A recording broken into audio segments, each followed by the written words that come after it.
Présence de Steven Soderbergh avec Lucy Liu, Chris Sullivan, Kalina Liang et Eddie Madet. Ça raconte l'histoire d'un fantôme, ou esprit, qui est plus ou moins bloqué dans une maison, et qui va en fait vivre les moments de vie d'une famille qui va emménager dans cette maison. Et l'originalité du film, c'est que l'intégralité du film va se passer du point de vue du fantôme. Donc on va vraiment voir, la caméra va être le fantôme, et il va se balader dans la maison de journée en journée, en écoutant tout simplement les histoires de la famille. Et plus principalement de la fille Chloé, qui vient de vivre la mort de sa meilleure amie, qui va donc être très impactée par ça, et se refermer un peu sur elle-même. Et donc voilà, le fantôme va avoir une attache particulière avec cette fille. Alors je tiens à dire tout de suite que ce film n'est absolument pas un film d'horreur, ou d'épouvante horreur, comme il est marqué dans les fiches. C'est un thriller, mais absolument pas un film d'horreur. Il n'y a aucun moment dans le film où vous allez avoir peur, ou ressentir une angoisse. À aucun moment. Étant donné que vous êtes en plus à la place du fantôme, c'est censé donc être vous le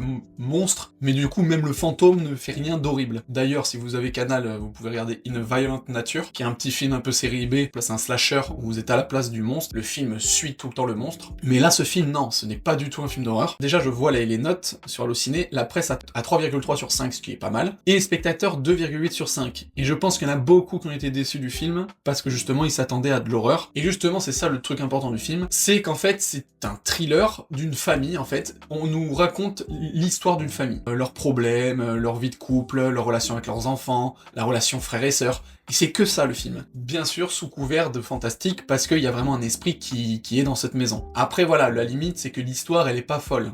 Si le film racontait vraiment que l'histoire de cette famille, on s'en foutrait un peu. Donc en fait, c'est grâce à cette originalité là, de le mettre du point de vue d'un fantôme qui écoute tout, que ça devient un peu original. Après, si on passe sur la dernière partie du film, on lance beaucoup plus dans le thriller, et l'implication directe de ce fantôme. Je le préviens pour la partie spoil, vraiment, si vous voulez le voir, n'écoutez pas, parce que ça va vraiment spoiler à mort. À savoir le moment où le fantôme va sauver la fille du mec qui veut essayer de la tuer. Et c'est là que du coup tout est intéressant, c'est que pendant tout le film on croit que le fantôme est l'esprit de sa meilleure amie, même elle, elle le ressent et elle le dit, alors qu'en fait on se rend compte à la fin que c'est l'esprit de son frère, qui la sauve du tueur. Et là du coup je trouve que c'est un peu dommage. Alors c'est bien quand on comprend la résolution, parce qu'à la toute fin quand il décide de déménager, que la mère elle voit ce miroir et qu'elle voit son fils dans le miroir, qui est mort, elle s'effondre et elle-même elle comprend qu'en fait le fantôme c'était le fantôme de son fils qui a sauvé sa fille. Et en fait c'est là qu'on rentre dans les boucles temporelles des films qui ne sont pas logiques, avec les paradoxes du grand-père. C'est-à-dire que là, en fait, il y a du voyage temporel. On explique à un moment donné que les esprits, ils n'ont pas conscience d'être telle personne, et en plus de ça, ils mélangent le passé et le présent. Ils sont dans deux temporalités différentes. Et c'est pour expliquer le fait qu'en fait, le fantôme dans la maison, depuis le début, c'est le frère, mais alors que le frère est avec eux aussi dans la maison, vivant. Et en fait, c'est pendant que l'autre mec essaye de tuer la fille, que l'esprit qui voit ça, l'esprit de son frère, va réveiller son frère qui est encore vivant, donc en fait, il se réveille lui-même pour que le